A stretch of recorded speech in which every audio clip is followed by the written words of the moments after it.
The first tasting was just before you were about to open. Absolutely. Almost. I remember it so distinctly. We were sitting on the chef's table and my husband was there too. He hands us these sheets, of the names of the dishes and we got to rate it, etc. I saw the first dish and it said carrots and my heart sank. It's quite famous throughout the world, I think, where you have an incredibly creative chef and then you have an owner who also wants to sort of put their ideas on top of the chef. How did that relationship work in the beginning? So for me, it was very important for Kelvin to have that free reign and to feel fully confident of his product because it's his baby, literally. Till date, I think it'll be 3 years soon. I've never stepped into his kitchen. It's his domain, it's his kingdom, literally. He's the king there, he decides. What is the future for Little Juns or Juns, in fact? I think we both have a very similar vision at this point.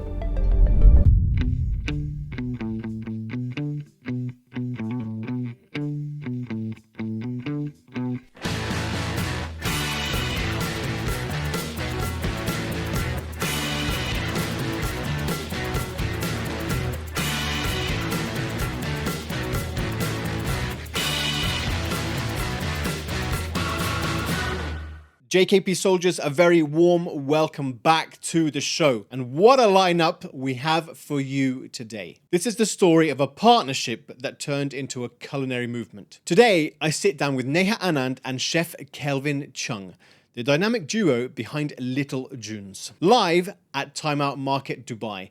From Michelin to Middle Eastern fusion, from concept to cult favorite, we uncover their journey, challenges, and the beauty of evolving without losing identity. This one is real, raw, and inspiring. Time to rock and roll. Welcome to the Chef JKP Podcast, live with me, James Knight-Paccheco. Ladies and gents, thank you so much.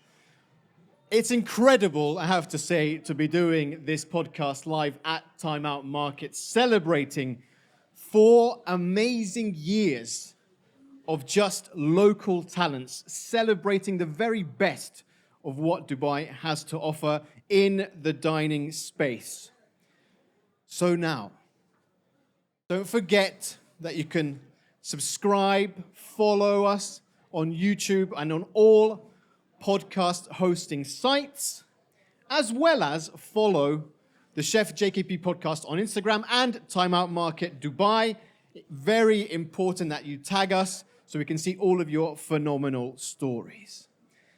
For our next interview, a powerhouse duo. Visionaries, if you will. On the one hand, we have somebody who is the founder of 3-Layer Hospitality, the brains behind over 20 restaurant brands, and a beacon for female entrepreneurs everywhere. At the same time, we have an innovator. Third Culture Food has grown up and has gone on another level. He's even become Chef of the Year. So, ladies and gentlemen, please give a huge round of applause to Neha Anand and the legend chef himself, Kelvin Cheung. All right, so let's get you settled in. Wow, look at this. I'm excited to have you both here, I have to say. Excited to be here. So previously, we've had Kelvin on the show. But first of all, I'm going to start with Neha. Now, Neha, you have got so much incredible experience. Please tell me about the different sort of restaurant brands that you have globally, because your journey's been so phenomenal. But where did it all start? Yeah, it's been a lovely journey. It all started with actually my husband and my daughter's love for late night pizza, which would happen every weekend, and they would be disappointed with what they ate late night. And I thought, how difficult is this, Easy. Yeah, like I said, well, let's try. And that's where it all started. And I was a full-time mama before that. And I think it's just, it's in every mom's, it's a KRA that we feed. So I thought if this is what my child likes, I'm going to do it. And that's where the first brand started. But also, let's not kid ourselves. You know, being a mum is a hardcore full-time job. At the same time, you're mixing that up with being an entrepreneur. So how do you mix all that up and find that balance? Yeah, being a mom, I think, is more full time than a full time job. It's literally 24/7. So for me, I think it came very easy to me in the sense that it flew really organically into my life because my children had just flown the nest, and I had all the time. It's like, your job is gone, you're just unemployed now all day. So for me, it was a very beautiful syncing of my desire to contribute productively to something, to be value creating, in my own life. And I think motherhood is great training for any kind of, whether it's entrepreneurship or anything. It's great training because, you're always managing their tasks, managing their calendars, their schedules for everything. And you become like a multitasker that way. So it has its fair challenges.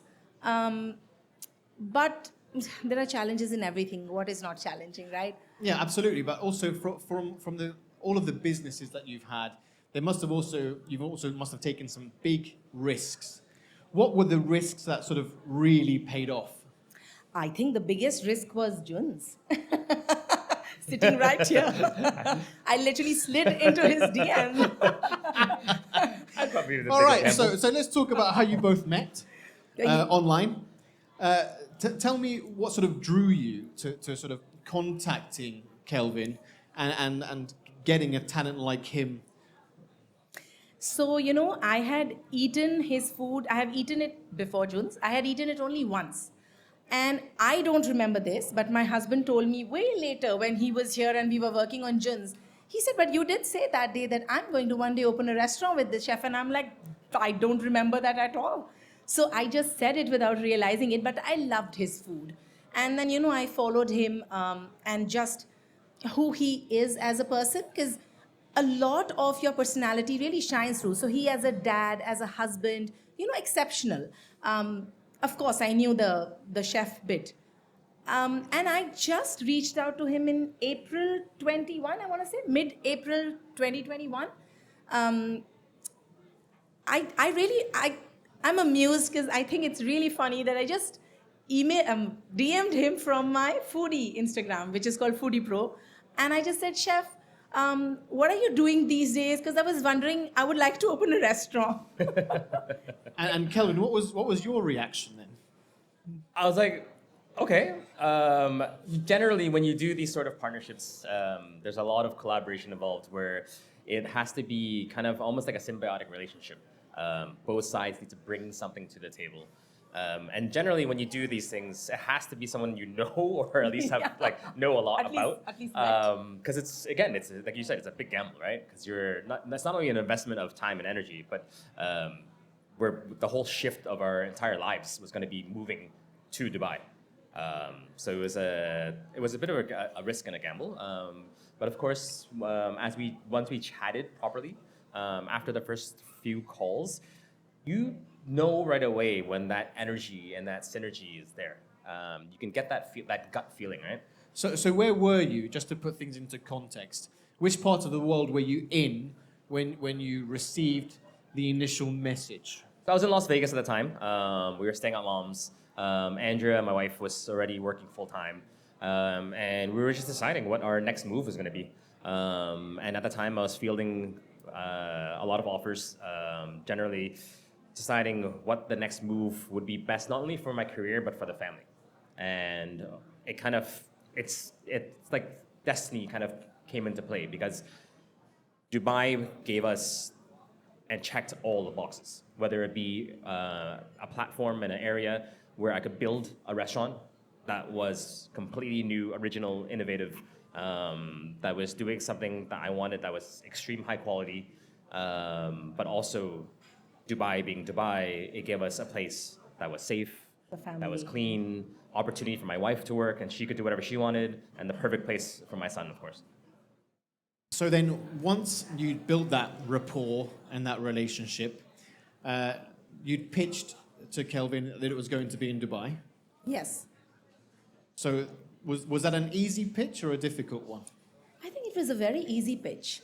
I think, like he said, destiny. Now, when I look back, I feel we were so meant to be, because now it's like we're part of each other's families, you know. So I think this relationship was always meant to be. It just had to happen this way. That's what I feel. And I think the first time I spoke to him, I was like, I just knew it, you know, in your gut that like this is going to happen. This is mine. He is mine. But then, look, the other thing I wanted to, the sort of other part of the relationship I wanted to understand is that it's quite famous throughout the world, I think, where you have an incredibly creative chef and then you have an owner with an ideas who also wants to sort of put their ideas on top of the chef. So how did that relationship work in the beginning? I think in the beginning, of course, at the start of a restaurant, especially, everyone has their ideas of it and their vision of it. I think what worked magically for us was that almost all the ideas were virtually the same. And I think I could quickly see what her strengths were a lot of my weaknesses. And my whole vision was to get what I wanted, and for things that I knew she was better at, whether it be the color scheme, the aesthetics, what she knew better than me, I didn't even bother. I was literally just like, I have no idea what that is, and I know you're good at it, so you do that part, and I'll do my part. And we just kind of trusted each other blindly without having to like peek and see and kind of touch and finger what each other was doing. We just blindly followed it. Yeah, like for example, his kitchen. I mean, I just told him, you do you. And we opened in June of 2022. And I think the first time I ate the food was April 2022. Carrots was the first dish I ever ate. And that was the first time I ever ate. I didn't know what was in his head, but there was so much faith that this is going to be amazing. Okay. I have so many questions. So you slid into his DMs 2021. Yes. Not tasted his food. Yes. Let's be straightforward, right? So then you had that conversation. You were both in sync. Then Kelvin moves the family across to Dubai. Did you know the culture of food and the community of chefs here before then? So this is why I say it was like destiny, because I had previously scouted Dubai for 3 separate hospitality groups. And something had always come up where the project never actually came to fruition. I have friends who have been here in different fields and industries, and I had always kept kind of a close eye on the region. And I knew that this was going to be a region where I knew that I needed to enter at some point. So I always knew what was working, what was not working, that sort of thing. And when we got here, it was quite simply, we just kind of looked around. And the one thing that we noticed first right away was that there's so many great chefs here. Mm-hmm. There's so many great restaurants here. What could we do to properly represent our vision? And that's when the ideas clicked right away. Like I already knew that it was going to be the next evolution of my cooking, and it wasn't going to be anything that I've done previously. And by this evolution of where my cooking stands then and now, it's completely different from what you can see and find. Yeah. So then getting back to my point, the first tasting was in 2022, in April. Yes. How was that? Okay. Because it's quite a risk, you know, as an owner. You know, obviously you'd follow Kelvin for a long time. Yes. But then the first tasting was just before you were about to open. Absolutely. Almost. I remember it so distinctly. We were sitting on the chef's table and my husband was there too. And he hands us these sheets, you know, of the names of the dishes and we got to rate it, etc. I don't think we ever did that though. But I saw the first dish and it said carrots and my heart sank. I said, carrots? In my head, I'm thinking, is he going to feed us carrots? Oh my God, my husband is sitting here. What if these are just like carrots, you know? And I remember distinctly taking the first bite And I looked at my husband and he looked at me and he just nodded. He's not a foodie from any angle, but he was like, and if he did this, I said, yeah. That's it. That's it. And I knew because I had the first bite and I said, this is going to be my favorite dish. And it still is. Every time I'm at Jun's, I have to eat carrots still. It's quite strange. I can tell you from being in the industry now for 33 years now, from my whole life and fourth generation, we did this thing completely ass backwards. Because every other restaurant, every other hotel concept, it's either the chef has an idea and a concept and he pitches it to an investor or an owner, or the owner is like, oh, I want to open a Japanese restaurant. I'm going to find a chef who can execute my idea. This was completely different. Yeah, we just freeballed totally. Yeah, it was more like we found each other, and then she was just like, I believe in you, go. I'll support you, whatever you need, go. You need this, go. Do this, go. But then what was quite phenomenal is in 2022, Michelin came, 50 best, go and Milo.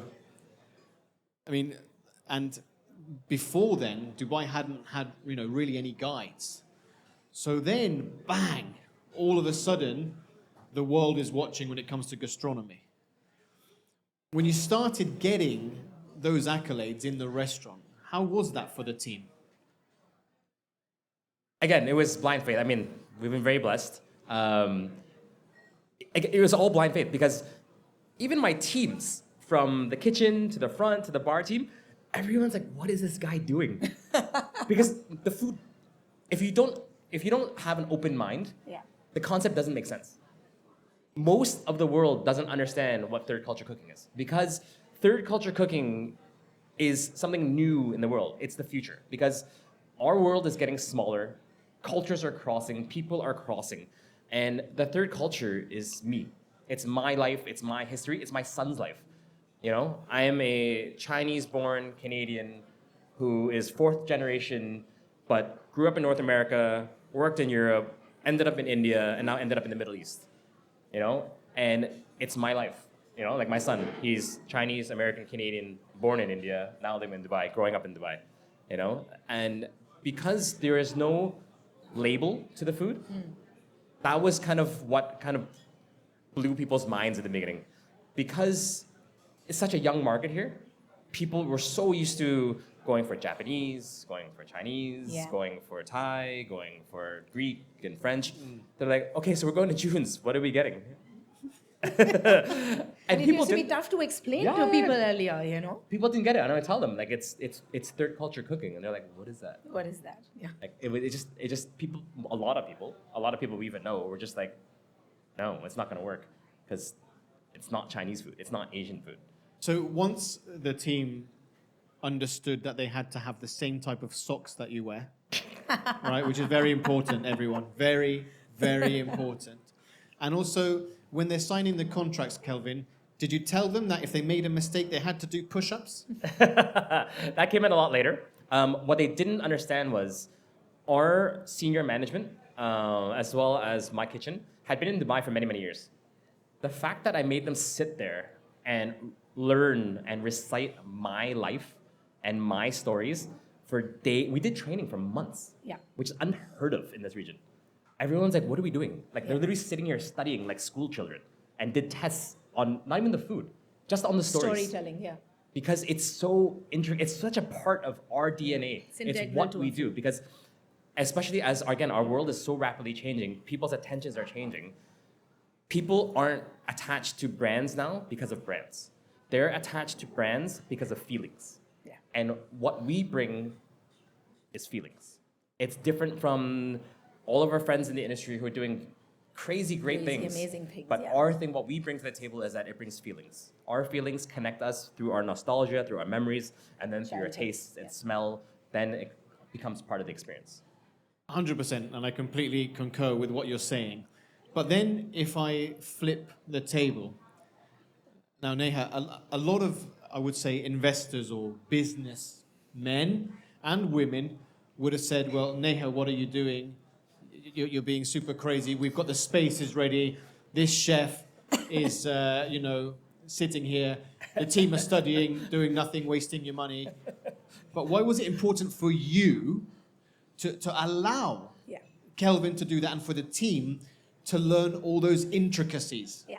So for me, it was very important for Kelvin to have that free reign and to feel fully confident of his product because it's his baby, literally. Till date, I think what now, it'll be 3 years soon. I've never stepped into his kitchen. It's his domain, it's his kingdom, literally. So he's the king there. He decides. I mean, it's not like I decide too many things outside of the kitchen also. but they were, yeah, so he needed all the time that he wanted and he got that, yeah. But I think that's an extremely rare thing to have in a way, and I congratulate you for it because Thank you. one of the things that we see a lot of, just in this region but globally, is that the owners or the investors, they talk a good game and they say, I will let you do whatever you want and whatever you decide to do, chef. And then when it comes to the finances, things need to get squeezed and you need to open tomorrow. And, we were meant to be doing pre-opening, but there is no pre-opening. There's 300 people coming in for the soft launch. So again, I wanted to understand from your sort of thinking and your mentality, why did you allow him such free reign in the beginning? Because I trust him. It's very simple for me. I have 100% faith in him. That's the reason I just shot that DM, and that's the reason mid-April we spoke, mid-June he was here already, and mid-July Bodhi and Andrea were here. Either you trust someone or you don't. So for me, I just function like that. I trust him. So it's his thing. He decides what is going to happen, what's the food on the plate. We'll just ensure the plates are there. They're good plates. But he decides. So I don't know. I just have full faith in him. So then when it came to getting that phone call that you've been chosen to be at Timeout Market, how was that for the both of you? I think it was really amazing. I think we did feel very special considering that we know that Timeout Market means the best of the city, and we were fairly new at that time. There was no doubt. Yeah. Yeah, there was no doubt. We got the call and we're just like, yeah, of course. Yeah, and Thank you. we were thrilled. It's an honor to be here.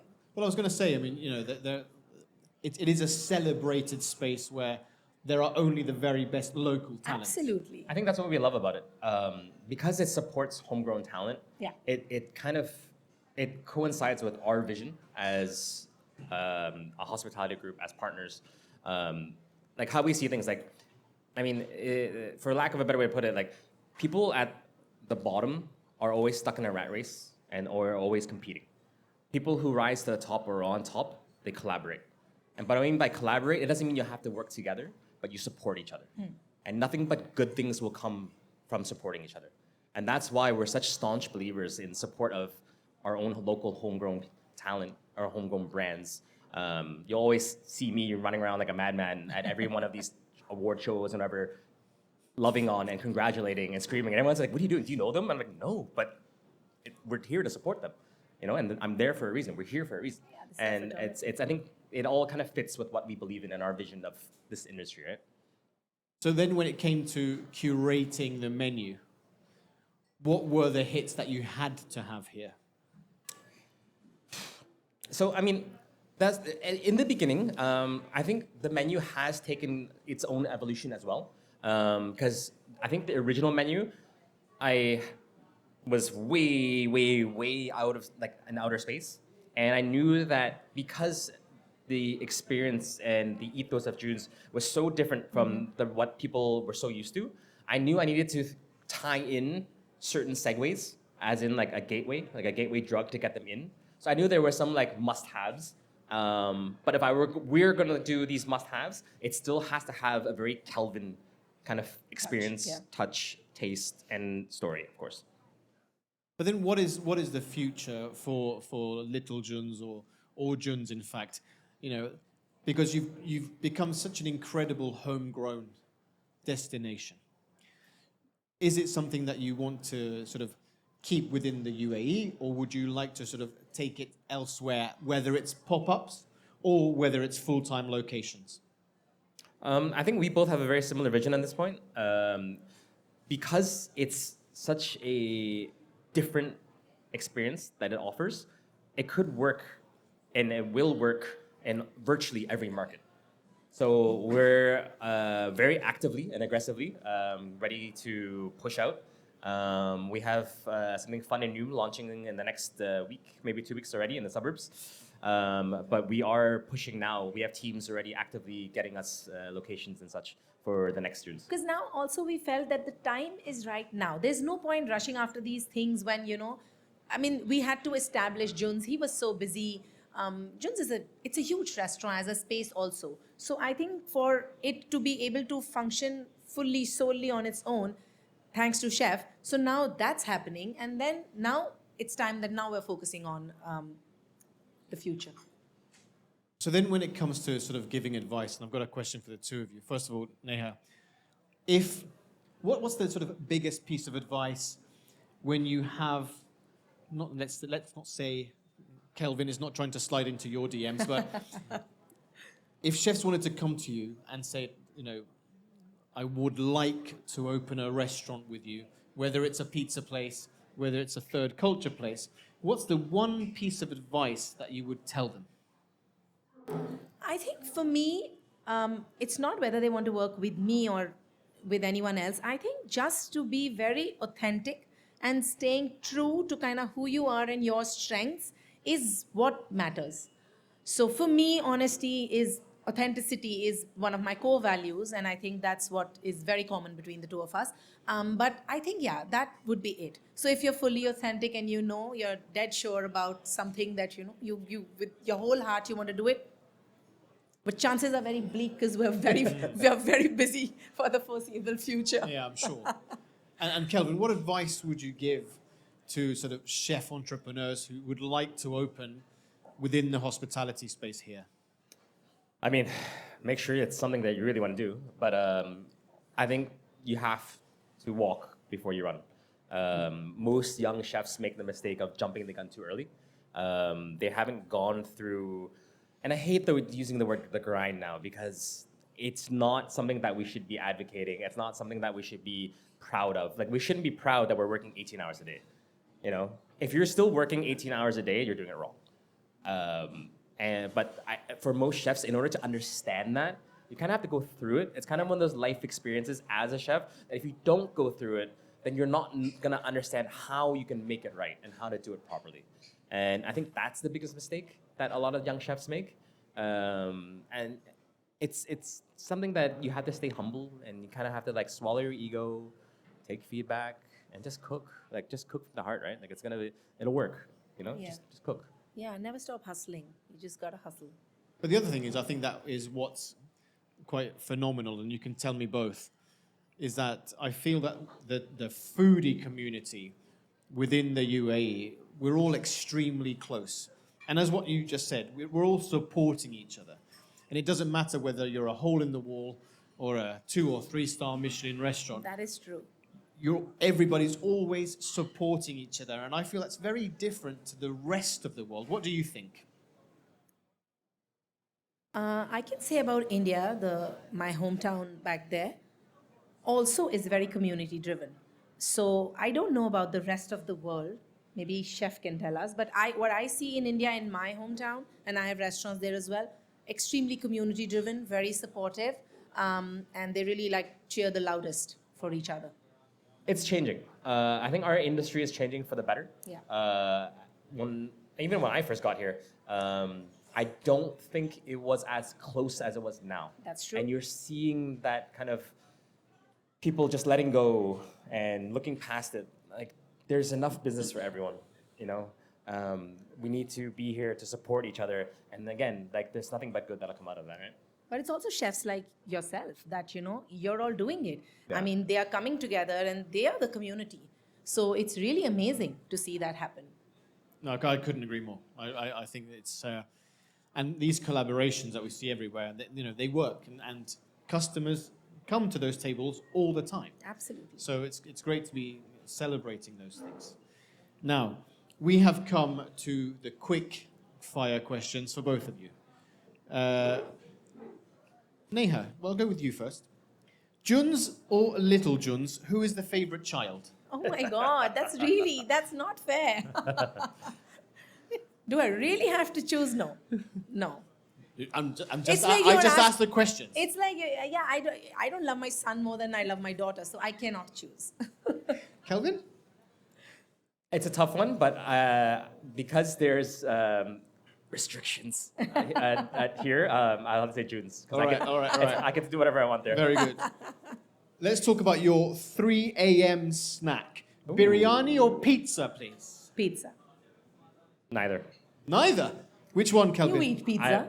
No. People who know me. I like lighting this fire once a year because they know my stance on biryani. All right. Controversial. What's more stressful? Opening night or a school PTA meeting? School PTA meeting. Hands down. Kelvin? No. Opening night. Oh, School PTA meeting for Opening me. night. I can deal with not listening to other parents. See, I don't have to stress. I'm good at that. I don't have to stress about opening night because he takes the stress. True. So yeah. True. all right. Kelvin, what's your superpower, please? Taste, speed, or vibes? Ooh, probably taste. I take pride in taste. fact that I have a very weird sense of smell and taste. I'm like a dog around the kitchen. Neha, most overrated food trend right now? Truffle. Truffle. Fair enough. Which one of you two is the biggest foodie? Ooh, Very tough to say. I don't know. You should have seen us in Bangkok. I mean, Yeah. one I think- was beating the other. I think that's why we get along so well Yeah. because like we took a trip to Bangkok for research and it ended up being like 10 meals a day. And happily at that. It wasn't even like, oh, it was like, let's go. Yeah. Like we were fully full because we had banging lunch somewhere. And then as we moved, I think it must have been like 20 minutes only. And we saw Ipudo Raman and I looked at him and he's like, Sure. sure, let's do it. I can do it if you can do it. I'm like, I can do it, don't challenge me. So yeah, we sat and had a bowl of ramen each after that, yeah. Very and then good. desserts, and then more food. Yeah. Now, Michelin star or perfect day off? Me? You Family time anytime. Family time, anytime. No doubt. No agree doubt. with that. Me too. Neha, Dubai heat or Mumbai monsoon? Oh, Dubai Ooh, heat. Dubai heat. Dubai heat. Dubai heat, for sure. All right. So, the last one. This is for the both of you. First time in Timeout Market Dubai. I go to your menu. What is the one dish that I have to try? Bang bang cauliflower, I think. I really like that. But I think Wings. no, the Bang cauliflower? Wings. The I like wings. wings. I'm a wing kind of They guy. are very good. Yeah. They're amazing. You're just telling me to choose one. I even love the corn riblets. And the Like, corn too, yeah. I'm a corn guy too. But I like wings. Any more? For people to try? we're good. So, Kelvin and Neha, thank you very much for taking the time to be here. Thank you for Both of having you us. have been phenomenal. Thank you. It's been an absolute honor to actually talk to both of you at the same time, finally. I've learned a lot, especially sliding into somebody's DMs to open a restaurant. Sometimes it works. It works. Ladies and gentlemen, please give a huge Time Out Dubai round of applause for Neha and Kelvin from Little Jun. They have been phenomenal. Food is memories. Thank you. Thank you, James. Little Jun's isn't just a restaurant. It's a love letter to food, to Dubai, and to growth. Go and support this beautiful restaurant, which is located at Timeout Market Dubai, who, by the way, are the sponsors of the show. So make sure to give them a cheeky follow too. As always, don't forget to subscribe and pass this episode along to anyone and everyone who loves anything to do with food, which means literally the entire world, by the way. Thank you for staying on until the very end of the show, you total legend. Until next time, food is memories.